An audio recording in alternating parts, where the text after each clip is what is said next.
Okay, so Farm2Go is WFP's digital platform to support the implementation and monitoring of smallholder farmer activities.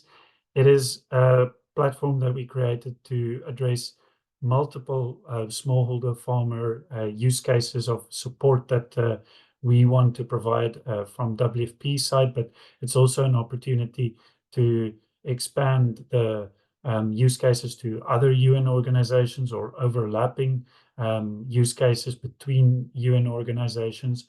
So what we've really done is we've created a product that can easily be replicated in many country contexts. And the first use case that we are focusing on is market access for smallholder farmers.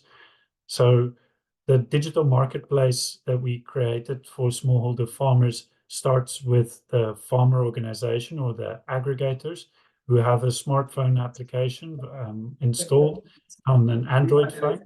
And this Android application, sorry, I think, Raquel, you need to be on mute, please.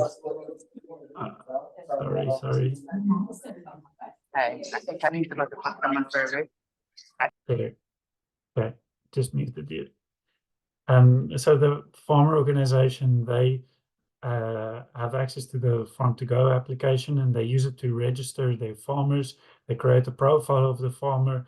They understand what commodities this farmer wants to sell, and they will then aggregate that produce and collect the details of this produce digitally. So they have like almost a stock control feature in the application so that they know what commodities are available for sale.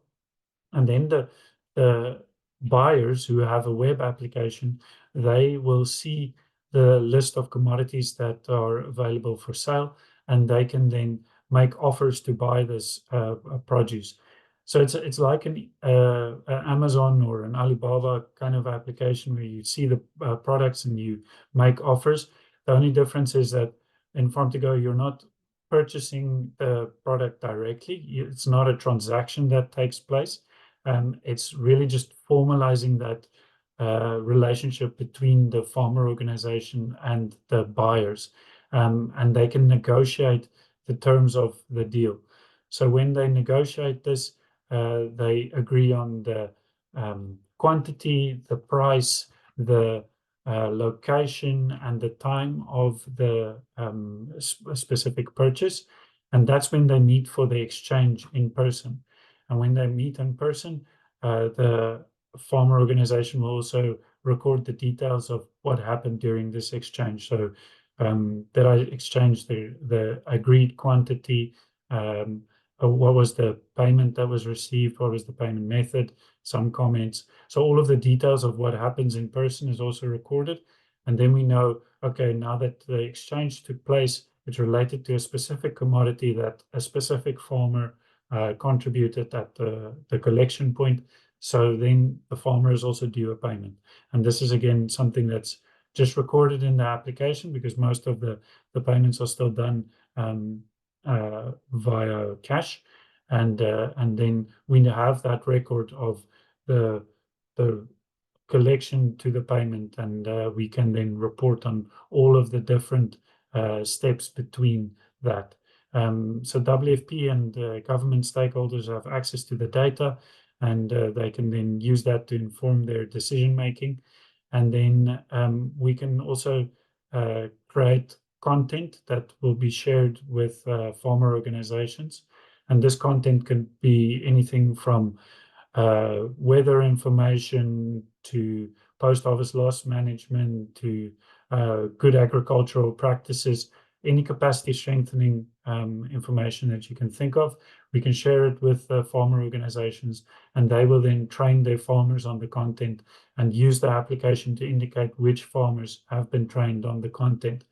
So the idea is that with the data over time, we'll be able to see, okay, so we've done training to specific farmers on specific topics. What impact does that have on the farmers' yields? So the collection and aggregation of the produce, and what impact does it have on their sales?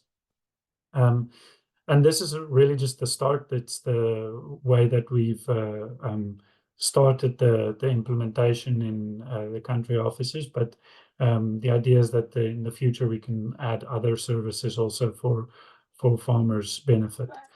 We've had a deployment in Rwanda since 2022. We have a deployment in Mozambique since 2022. In Cox's Bazar in Bangladesh, they've just started their scale up there, and especially in Cox's Bazar, we've seen the benefit Farm2Go has for female farmers, because Farm2Go keeps the identity of a farmer anonymous.